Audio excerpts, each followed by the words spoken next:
Hello and welcome along to another video. Today I'm going to be talking you through where are the best places to buy music for your DJ gigs. Now, if you're coming across this channel for the first time, which it's likely that you are considering this is my second ever video, my name is Carl Thomas. I'm a DJ based just outside of London, and this channel is all about my life as a DJ and helping and giving advice to new and up-and-coming DJs. If that's something that you're interested in, please consider hitting that subscribe button, give this video a like, and let's get into it.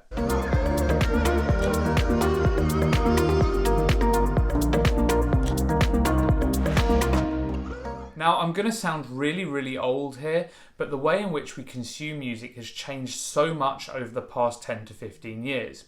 When I started as a DJ, it was pretty simple. You'd go to a record store, listen to a few records, and then bought the ones you wanted to buy, and that was that. Now, for those of you who are still record collectors out there, there is some good news. When the world gets back to normal and shops reopen, there are still some great record stores out there.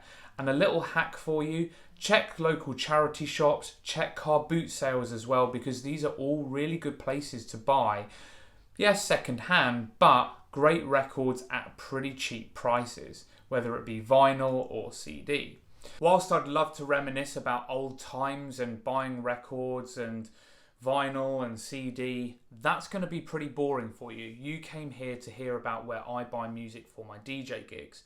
So I'm going to move straight onto it. Now, it's important to note before we go into the content, today's video is all about buying music only. There are streaming services out there for DJs. I'm not sure if many DJs have actually made that switch over to streaming for live sets yet. Let me know in the comments if you have, but I think the majority of DJs are still downloading physical copies of songs onto hard drives to play at sets. The second point that I want to stress is that this is where I buy music from. These are the sources that have served me well over the time. There is no right or wrong way to buy music. There are hundreds of online stores out there, and these are just the ones that have worked for me over the years. I'm not affiliated with any of the stores that I mention, and you need to do what's right for you ultimately. So I'm going to break this video into three parts. There are straight online stores is the first element. There are online subscription services, and then the third one are download gates. So let's get into it. Buying music through an online store. Now, the two main stores that I use are Beatport and Traxsource. So we're going to jump on the computer and I'm going to show you very quickly how Beatport works as a service. For this particular demo, I'm going to show you Beatport. It's one of my go-to DJ stores online. It works in a very similar way to Traxsource. You don't need me to show you all of the different online stores because ultimately I'm pretty certain that you've got a good grasp of how the internet works, how online shopping works. It's a bit boring me just giving you tours of online shops. But anyway, a very quick tour of Beatport. First and foremost, you will need to create an account. The main feature of Beatport is the Beatport Top 10 and Top 100. Now, the Top 100 features tracks of all genres, which first and foremost you can see here. And it's supposed to be, I think, a reflection of what DJs of all genres are playing in the clubs. That's pretty much it in a nutshell. And it's very easy to buy a track here. All you would need to do is, if you want to preview it, is press the little play button. You get a preview of it in the bottom of the screen, as you can see on screen here. Note that you can only listen to a certain portion of that track, but you can skip through it to see if it's something you would like to play. And then it's as simple as clicking on the little price to add it to your basket, and then you can purchase it. The other way in which I search tracks on Beatport is using the genres menu. Now, as you can see here, there are a huge variety of electronic music genres here. And if you click on any of these, let's try Future House, for example, each genre has its own top 100. So if you're a specialist DJ looking for only tracks of one certain genre, this is going to be a really powerful tool for you. And similar to the main page, it's very easy to navigate. And then this is the same as same look as the main page, but it's just the chart for all of the future house music. And in the same way, you can play it, add it to the cart, and go through and buy it. So a couple of things to note when it comes to Beatport is that it can be a little bit expensive. You will always get DJ extended edits on the website, which is great. But it can be a little bit pricey because the price that you see online, you have to add VAT to that if you are based in the UK.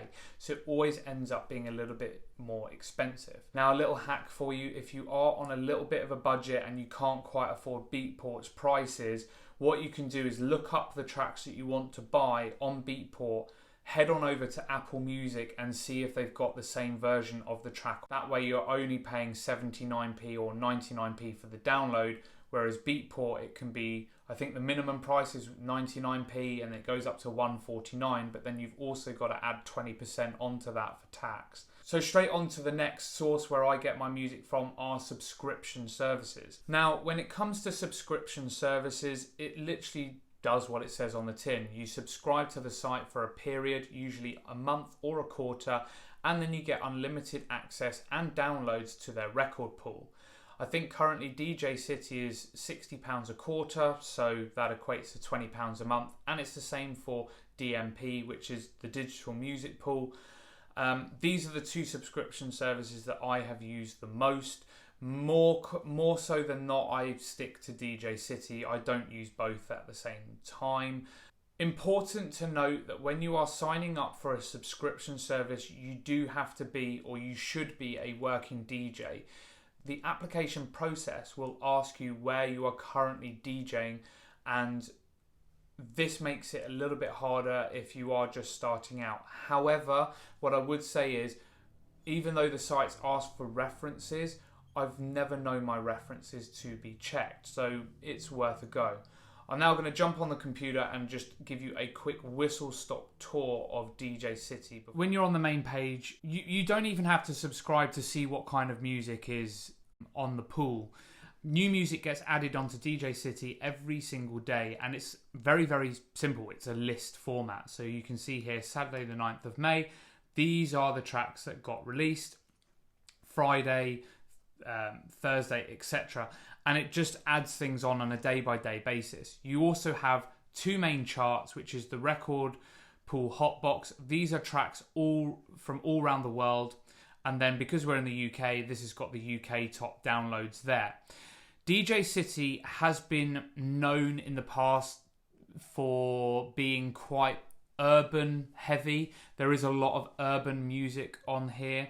The only other thing I think that's really important to mention, which is pretty good, is that you do get a lot of DJ tools here. So you get a lot of transitions when you're transitioning between tempos. You get remixes that are what I would call unofficial remixes or bootlegs that are sort of unique to DJ City, which is quite good. It can make your set a little bit more unique.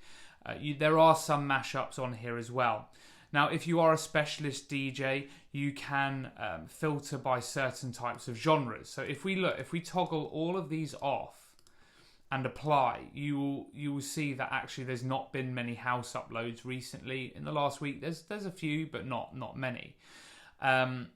So that's something to be aware of before subscribing.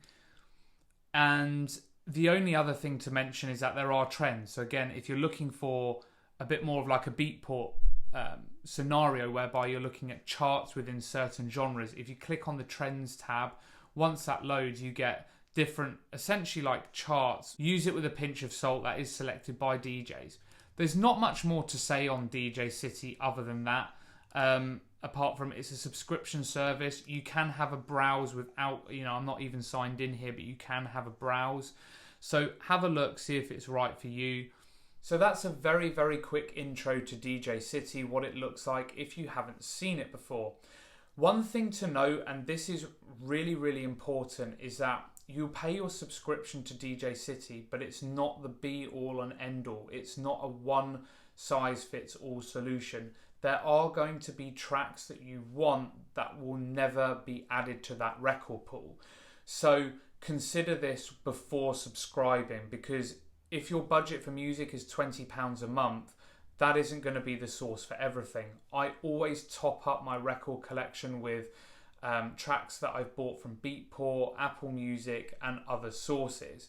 So although the £20 a month is great and it's, in my opinion, quite affordable, it's only going to be value for money if you're downloading, I would say, 20 to 50 tracks or more every single month. My third and final source of acquiring music online is through what is known as a download gate.